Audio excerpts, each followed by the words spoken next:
Good morning. You're looking at a live view of Starship as it awaits its first ever integrated flight test from Starbase, Texas, in just a little over from 40 minutes from now. Today, we're hoping to see our Super Heavy booster and Starship spacecraft, collectively referred to as Starship, lift off together for the first time.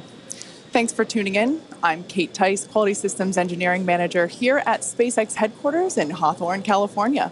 And I'm Shiva Bharadwaj, a space operations engineer here at SpaceX. Now, as many of you know, Starship is SpaceX's latest and largest vehicle developed to date. It represents a fully reusable transportation system designed to carry both crew and cargo to Earth orbit, the moon, Mars, and beyond. If you've been following the development of Starship over the last couple of years, you know we've been doing a lot of testing leading up to this big one. Once fully developed, it will be the world's most powerful launch vehicle, with twice the thrust of Saturn V rocket and the ability to carry up to 150 metric tons to orbit.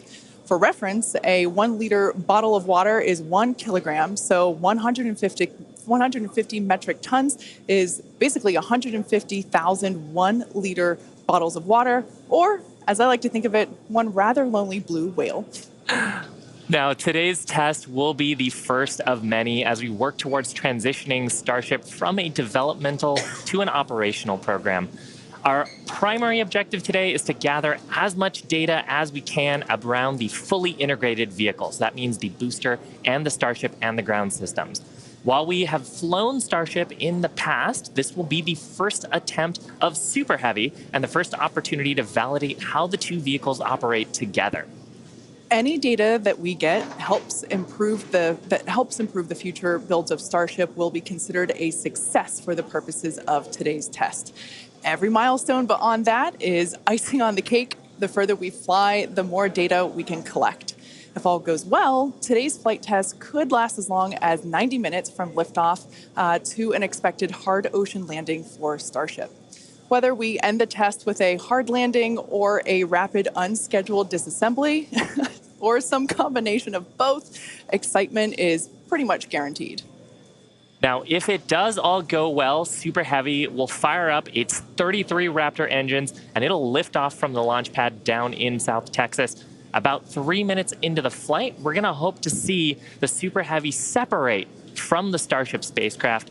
It'll then perform a flip maneuver. So there's that. You can see that on your screen. And then it'll boost back in order to make a hard landing in the Gulf of Mexico. And while that's happening, we hope to see Starship's 6-second stage engines ignite and watch as Starship coasts for about an hour at altitudes ranging between 150 and 250 kilometers before re-entering Earth's atmosphere and make its own hard landing in the Pacific Ocean about 250-ish kilometers offshore.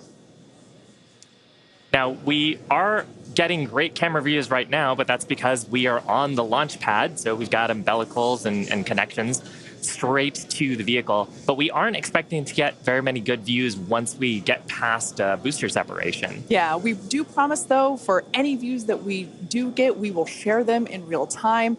We are watching live with you all, so we're excited to see those views ourselves as well. Now, in a little bit, we are going to take a closer look at the vehicle and the launch pad. But first, today is a super exciting day.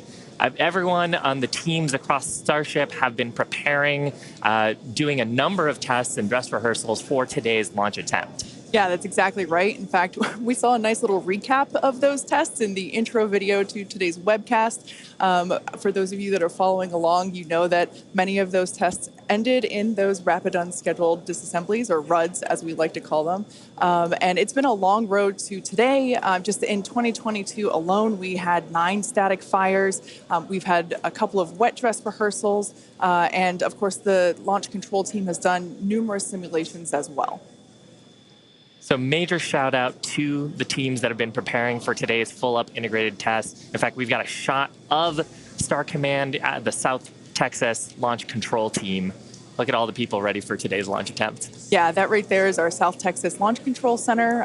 That is basically ground zero for everything that is happening today, in addition to a couple other control rooms that we have operating as well with operators on console, including the Mission Control Center here behind us here in Hawthorne, California. But with that being said, our very own Zachary Lupin is one of our SpaceX employees at our watch event in South Padre Island. Hey, Zach, how are things going on the ground? It is a great day for a test launch today, Kate. Hello, everyone. My name is Zachary Lupin, and I'm an avionics reliability engineer here at SpaceX, and I'm at the Cameron County Amphitheater, where a growing number of SpaceX employees are gathering to watch what we hope is the first liftoff of a fully integrated Starship. Now, the Starship team has worked incredibly hard for today's launch test.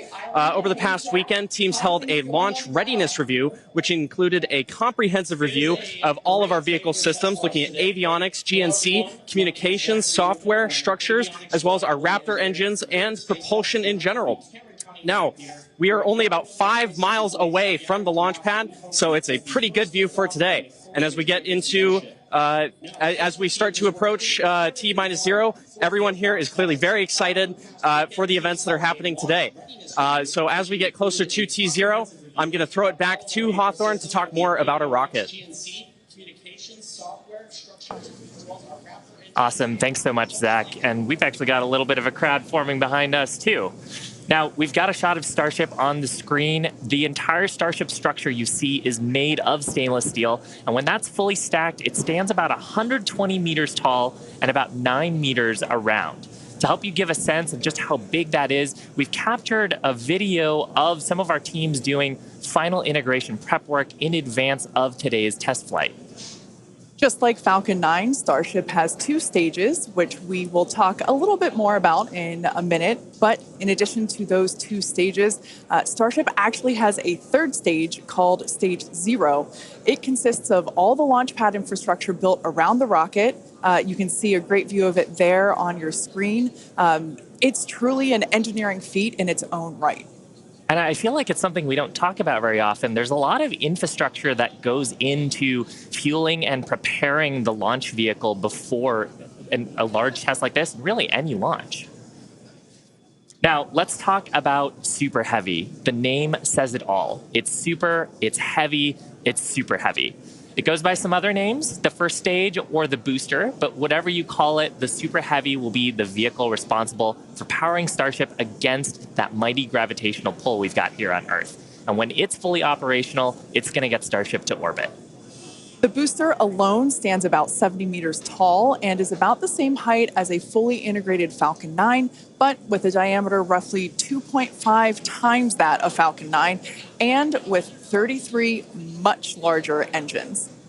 Yeah, and having those engines, and oh my gosh, I love this shot. We can see looking up into the launch mount at the 33 engines on the booster. Those are each of the Raptor engines that's going to power today's launch attempt. Yeah, this is an incredible view. One of my favorite views that we're going to get today. We don't have this kind of view on our Falcon 9 launches, so this is so exciting to see. You can even make out the paint markers indicating which engine is which. Like we said, there are 33 of them. So there's a lot of fire that's going to be coming out from those engines in just over 31 minutes from now. As we mentioned before, there are 33 of them on the Super Heavy, the booster, and we don't see it right now, but the cluster in the center are the ones that are actually going to gimbal and help steer the booster back down for its water landing in the Gulf. Yeah, and they're a little bit different, Kate, than our Falcon engines. So on Falcon, we use a gas generator cycle. Here's a fantastic shot, actually, at the inner stage, so we can see the 6 engines that are on the ship side, 3 gimbaling in the middle, and then the vacuum engines. You can see 2 of them, and the other ones on the other side of the cluster in the middle here. So Raptor's a little bit different. It uses something called stage combustion, which means we basically pre-burn both the fuel side and the aux side, and then get those up to the right temperatures and pressures, and then mix them in the combustion chamber. It allows us to get higher thrust and higher efficiency on these engines than on Falcon 9. Now, Super Heavy also has 4 grid fins to assist with orienting itself during the return back to Earth. As today is the fully integrated flight test and the first one, we're focusing on safely testing just the fundamental systems and operations on the vehicle. So what that means is we won't be attempting to land on land today. Instead, Super Heavy is going to be making that hard water landing in the Gulf. Starship, or the spacecraft, is the second stage and makes up the top portion of the vehicle. It's designed for carrying passengers and cargo between destinations on Earth, Earth orbit, and planetary destinations. It stands 50 meters tall, a little taller than the Statue of Liberty. It's comprised of 6 Raptors. We saw those just moments ago. 3 of them are optimized for sea level, and the other 3 are vacuum engines, and they're optimized to operate in the vacuum of space.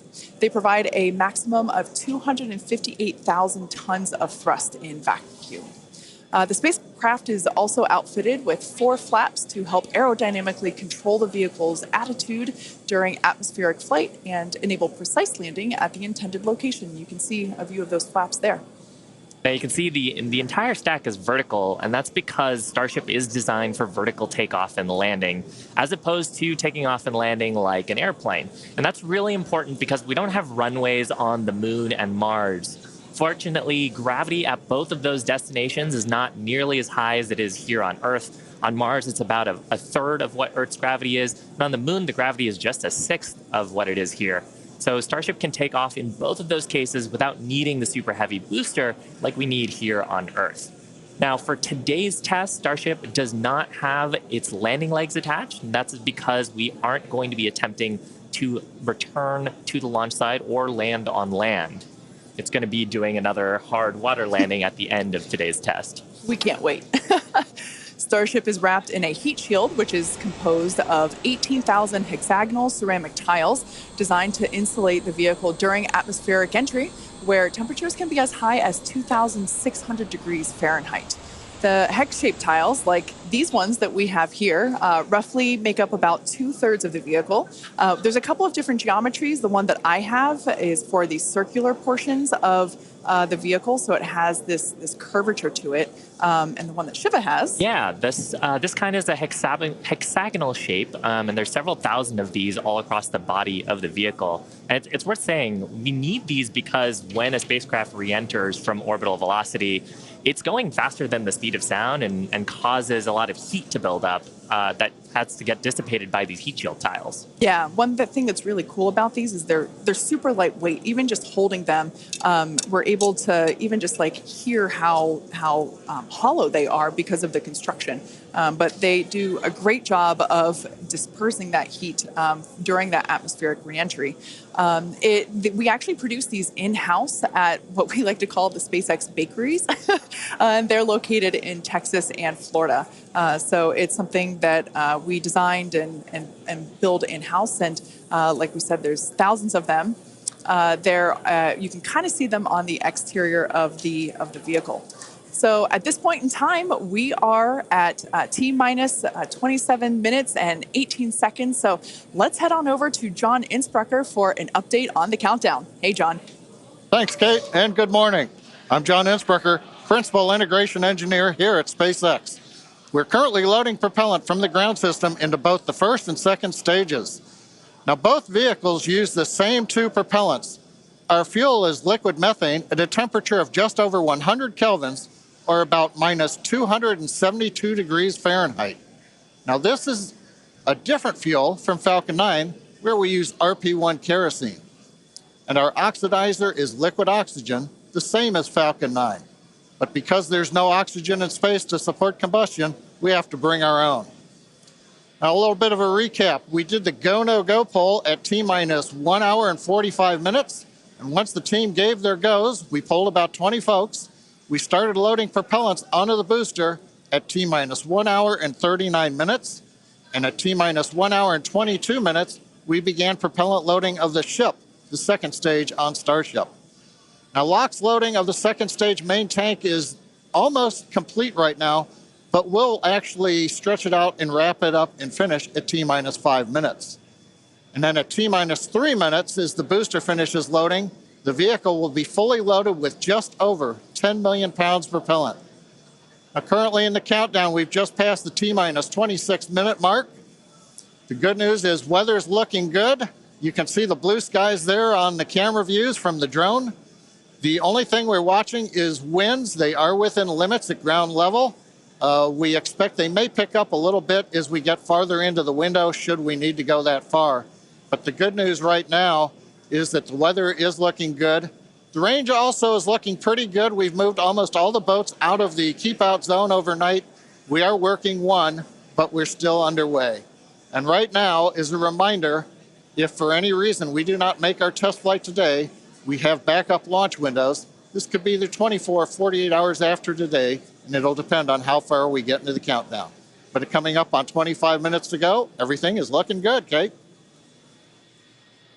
In order to make life multiplanetary, we need a fully reusable vehicle that's capable of carrying a huge amount of cargo and a lot of people to orbit and have a pretty quick turnaround. The idea is to effectively reuse launch vehicles just like airplanes. Crowd is getting excited here in Hawthorne behind Mission Control, as you can hear. Now, imagine if you had to wait for a new airplane to be constructed every time you wanted to fly. You'd rarely go anywhere, and it would probably be completely unaffordable for most of us. In order for us to get to Mars and back with lots of people, multiple times, reusability is a must. Now, in the near term and a bit closer to home here on Earth, Starship will be critical to other programs as well. Once it's operational, Starship will deliver the full-size and upgraded version of our Starlink satellites. And that's super exciting because our next generation satellites represent a step forward in Starlink's capabilities and will provide more bandwidth and increased reliability to connect millions of people around the world with high-speed internet. And of course, Starship will fly a number of human spaceflight missions in the lead up to our first missions to Mars. Entrepreneur and pilot Jared Isaacman will command the first human spaceflight on Starship as part of the Polaris program. Jared served as a commander for Inspiration 4, the first all-civilian mission to orbit. Inspiration 4 launched aboard our Dragon spacecraft and Falcon 9 in September 2021, raising over $240 million for St. Jude Children's Research Hospital. The first human spaceflight on Starship will launch as part of the Polaris program, and you can learn more about that series of missions at polarisprogram.com. Now, our first lunar mission around the moon aboard Starship will be led by Japanese entrepreneur Yusaku Maezawa, also known as MZ. MZ flew to space for the first time in December 2021, and he purchased all of the seats aboard Starship's first lunar mission in order to give artists and creators from all over the world the opportunity to go. And the hope is that what they will create in space will further inspire all of us here back on planet Earth. Now, over 1 million people applied for this mission, and earlier this year, they announced the final 8 crew members were selected, and you can learn more about them and MZ's mission at dearmoon.earth. Dennis and Akiko Tito are the first 2 crew members announced to fly on Starship's second commercial spaceflight around the moon. This will be Dennis's second mission to space after becoming the first commercial astronaut to visit the International Space Station in 2001, and Akiko will be among the first women to fly around the moon on a Starship. The Titos joined the mission to contribute to SpaceX's long-term goal to advance human spaceflight and help make life multiplanetary. SpaceX is also incredibly honored to be part of NASA's Artemis program to establish a sustainable presence on the moon to prepare for missions to Mars. Starship's early test launches, followed by those regular Starlink deployment missions and propellant transfer demonstrations, are directly advancing NASA's Artemis program, along with SpaceX's ongoing mission to make life multiplanetary. SpaceX will conduct an uncrewed demonstration mission to the moon prior to the Artemis 3 mission, which will mark humanity's first return to the lunar surface in more than 50 years. It's an exciting future, but let's talk a little about how we got to today. Now, Starship testing ramped up in July of 2019 with the Star Hopper prototype. It's sort of a short version of the Starship that we see today. There's a picture of it on your screen, the lovable water tower. Now, standing at just over 18 meters tall, the Star Hopper had a single engine and was test flown to perform landing and low-level altitude maneuvers. Starship's initial flight test was a hop that reached about 20 meters in altitude, This was followed by a second hop, the one that we've got on our screen, that rose to 150 meters in altitude. We took a little jaunt away from the launch pad and ended up landing about 100 meters or so further away from it, and you can see that on your screen. Now, notably, this was the first time that we had used a Raptor engine in flight and demonstrated control of this kind. As a Star Wars fan, I can't not see a flying R2-D2 there. Now, after a series of 150-meter hop tests with earlier prototypes, the Starship program saw a huge breakthrough during a test flight of the vehicle known as serial number 8, or SN8. SN8 demonstrated a first-of-its-kind controlled aerodynamic descent and landing flip maneuver. Yes, I'm talking about the belly flop. This 12.5-kilometer hop test took place December 2020 and saw the SN8 prototype ascend to an altitude of 12.5 kilometers and conduct a belly flop maneuver. While it didn't stick the landing, the test was a major milestone in the development of Starship. I love seeing the belly flop maneuver. Now, testing continued with the prototype on serial number 9. That was a 10-kilometer flight test in February of 2021. We had a nominal ascent, engine cutoff, reorientation, and controlled descent were stable. However, we unfortunately had a dramatic ending to the end of that flight when we had a failure on its engine to relight. That resulted in one of those rapid unscheduled disassemblies. But what was really, really exciting about both serial numbers 8 and 9 is how quickly we were able to achieve just our primary objectives in those 2 high-altitude test flights. In addition to getting lots of great data, Starship successfully demonstrated control of the vehicle and subsonic re-entry capability. Ultimately, we performed 9 Starship high-altitude test flights in total, and in May of 2021, SN15 launched from Starbase, reached an altitude of about 10 kilometers, performed a number of maneuvers, and safely returned to the launch site. This was the first Starship prototype to fly, control its descent, safely land, and to be recovered in one piece.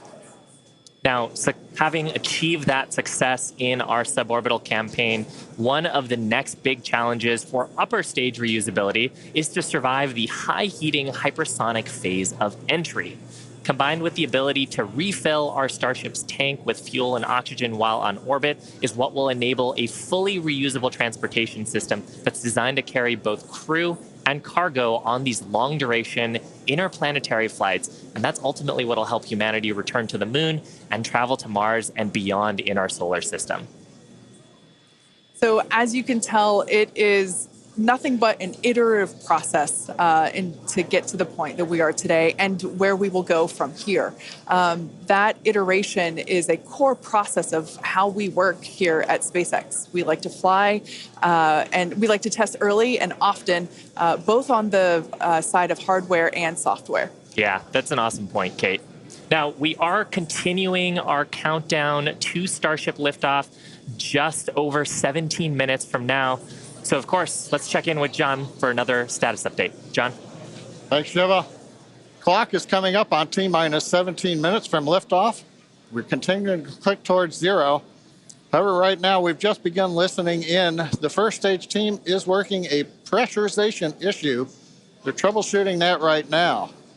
Now, we do have the option, if need be, if we can't solve this, then we would hold the count and probably treat today as a wet dress and not be able to launch. However, we are continuing to do propellant loading on both the Super Heavy and the ship stages. Now, most recently, we began loading liquid oxygen and methane fuel into the header tanks on Starship. At the very top, just underneath the nose there are 2 small spherical tanks. That's where the fuel and liquid oxygen header tanks are. That started at T-minus 27 minutes, and that propellant loading will continue until T-minus 9 minutes. We'll also continue loading the main tanks of the Starship second stage, although they're pretty much full right now. Everything will drain back as we get ready for launch at T-minus 5 minutes. Now, on the first stage, we're continuing to load the massive amount of propellant onto the Super Heavy booster. That's going to continue until T-minus 3 minutes. You can see the frost line on some of the views as both liquid methane and liquid oxygen go into the tank. It's 16 minutes and counting. We're also currently configuring the launch pad for liftoff. The booster hold downs are being prepared for the release at liftoff, and the second stage quick disconnect is beginning its configuration for release. The liquid oxygen and methane that are going into the second stage go through that quick disconnect. You can see it in some of the views, the arm that comes out just to the base of the second stage, that'll move out of the way as we lift off. At the same time, the SpaceX team continues to check in with the Coast Guard. We're working one boat that's in the safety perimeter. They are working to get that boat out of the way. We cleared several other boats out overnight. We're down to one, and we expect that'll be clear so that we can proceed with launch out over the Gulf of Mexico. But as a reminder, T-minus 15 minutes, 10 seconds and counting. We are working an issue on the first stage, and we'll bring an update as we get more insight into that issue. Now, today's test flight is taking place out of our Starbase facility in South Texas, and that facility has gone through a tremendous amount of change and growth in a really short period of time. Yeah, I mean, 3 years ago, not much even existed there.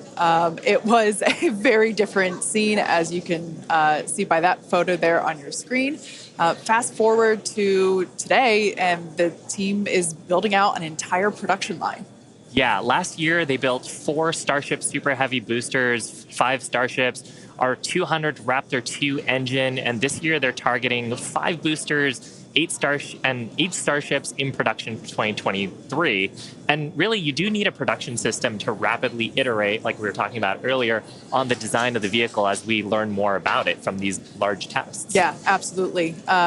Pulling on my industrial engineering background, system fill is something that is critical to that goal. Being able to produce and launch multiple Starships means that we have to have a system full of those production vehicles, and we iterate on each one. So even the next Starship that will fly in whatever the next test is will be different than the one that you see there on your screen now.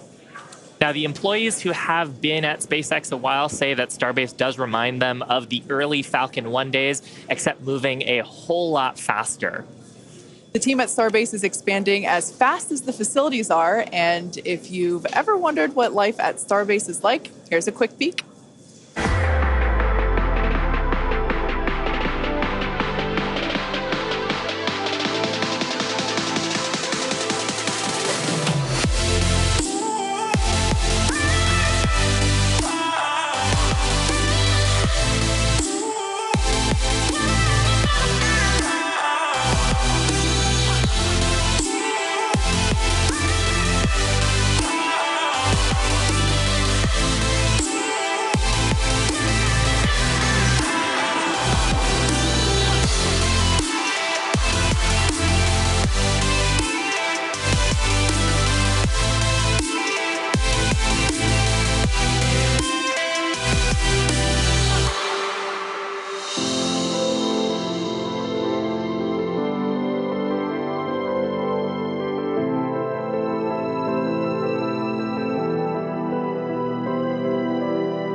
Starbase directly employs more than 1,800 employees and is actually the largest employer in the area.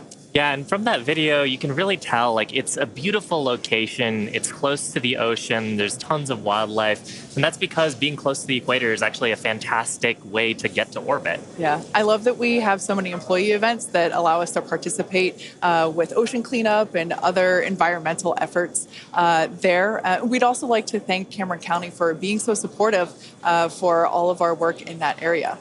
Now, in addition to Starbase, we'll soon be adding another Texas location to the SpaceX family. We're opening a new facility in Bastrop, Texas, just outside of Austin, to support Starlink hardware production. The new facility will be over 500,000 square feet of manufacturing space, and the team has already started hiring. Now, we have all kinds of openings in production and manufacturing for technicians and leadership and manufacturing engineers and all kinds of site support roles. Basically, if you can think of a role, we're probably hiring for it. So if you're interested in helping expand human life to other planets or helping internet access here on Earth, consider becoming part of the SpaceX team at spacex.com/careers. Now, with that, let's check back in with Zach down at Starbase one last time before launch. Howdy, Zach. Hello, Kate and Shiva again. You can really feel the energy here at South Padre Island as more of the SpaceX team have gathered. We're standing just over 5 miles away from the launch mount, and so from here we've got a very nice view. I would basically say these are some of the best front row seats you could get, and might I add, beachside as well. Now, the Starship team has worked incredibly hard to get ready for this test, and we're all clearly excited for T0.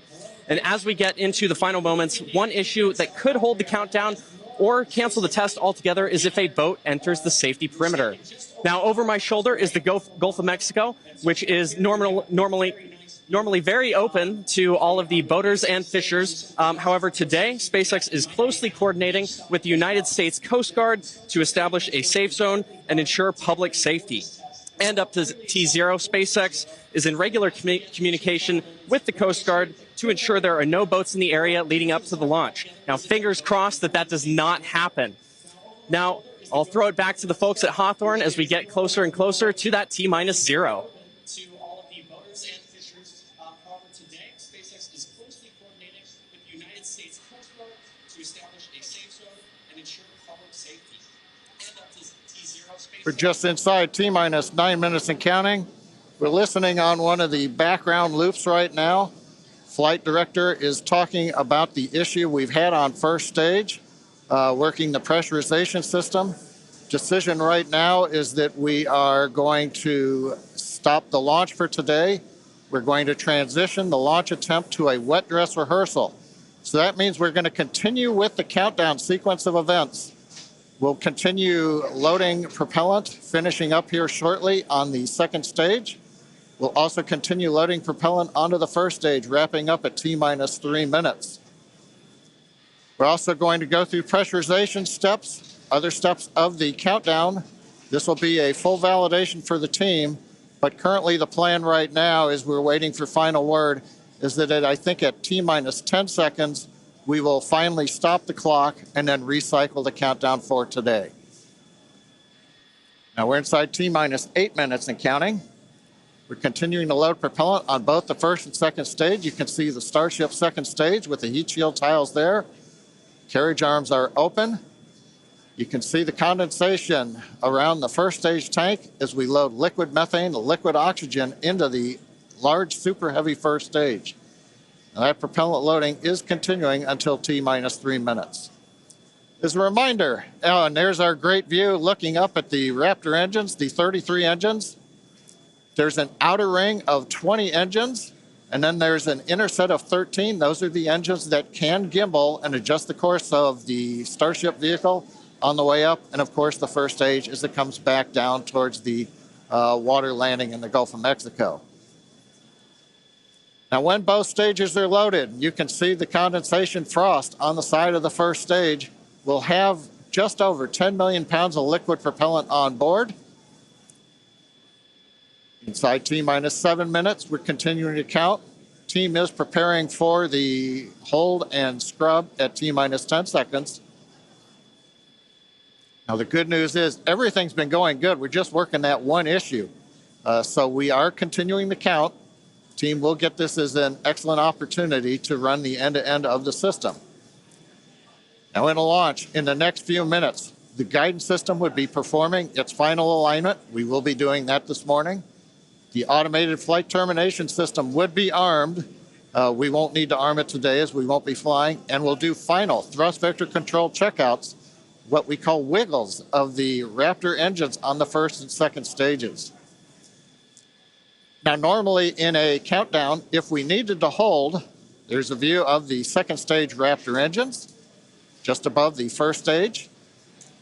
Now, as I mentioned, in a regular countdown, if we needed to hold, that would come at T-40 seconds.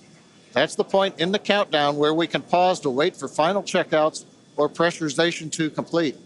Now, earlier this morning, we thought we might have to hold it 40 seconds. Everything's looking good, except for the one pressurization issue that the team is going to have to troubleshoot after this morning. So we won't stop at 40 seconds right now. We'll continue all the way down to 10 seconds, and then we'll go into a recycle.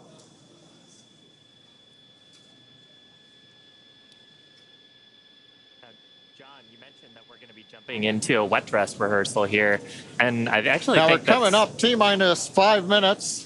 Overall, though, Kate Shiva, it's been a good day. It's a little sad listening to the flight director say that we're going to have to stop at 10 seconds. But I guess that's for everybody. It gives us a real run-through of the launch vehicle. Yeah, it's unfortunate. Of course, we wanted to see fire today and lift off. But that's okay. The point of the countdown is to allow the teams to progress to that T0 time in a coordinated fashion and really to unveil any issues prior to the ignition sequence. So the countdown did its job today.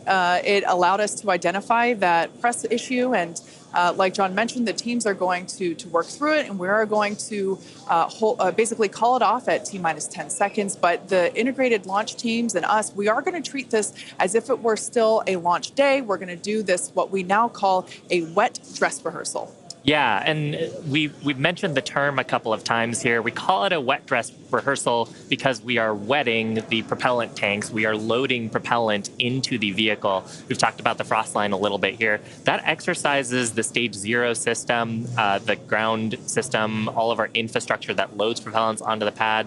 That exercises our procedures for the mission control teams.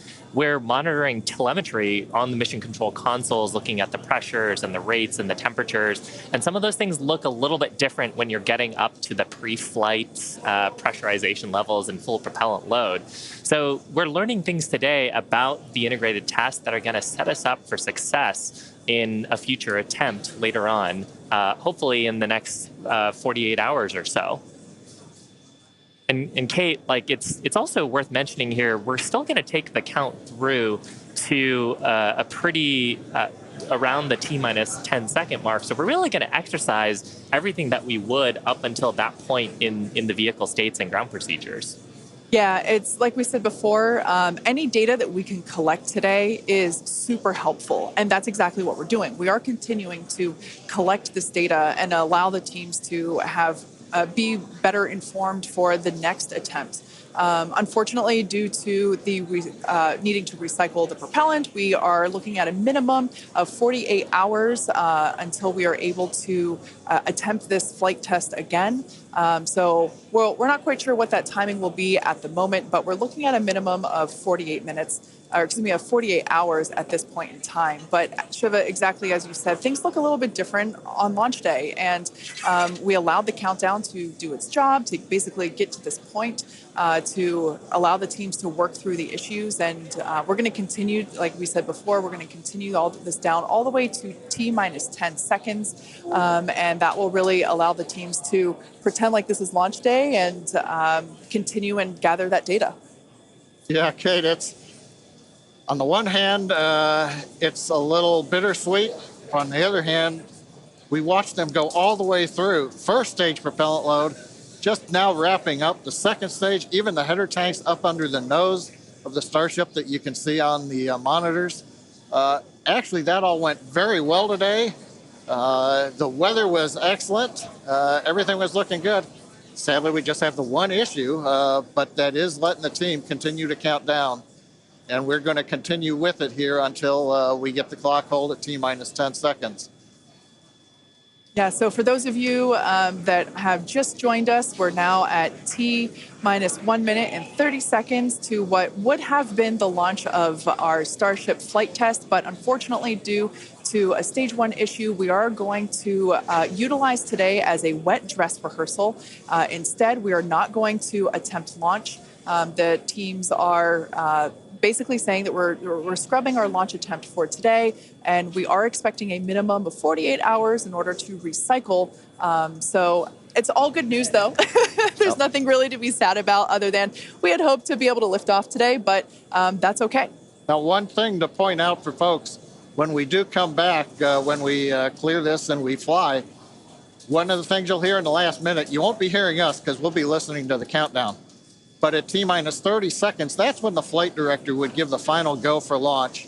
Love to have heard that this morning, but something to look forward to. Absolutely. The other thing to look at is at T-minus 6 seconds, we begin lighting the engines. Up on your monitor, you can see there, T-minus 40 seconds. We did hit the 40-second hold point, and they are holding for a moment.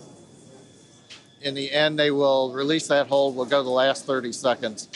But yes, when we do get to day of launch, the last thing to look at is in the last 6 seconds, light the Raptor engines in succession. So unlike Falcon 9, we're going to have to do that a little longer.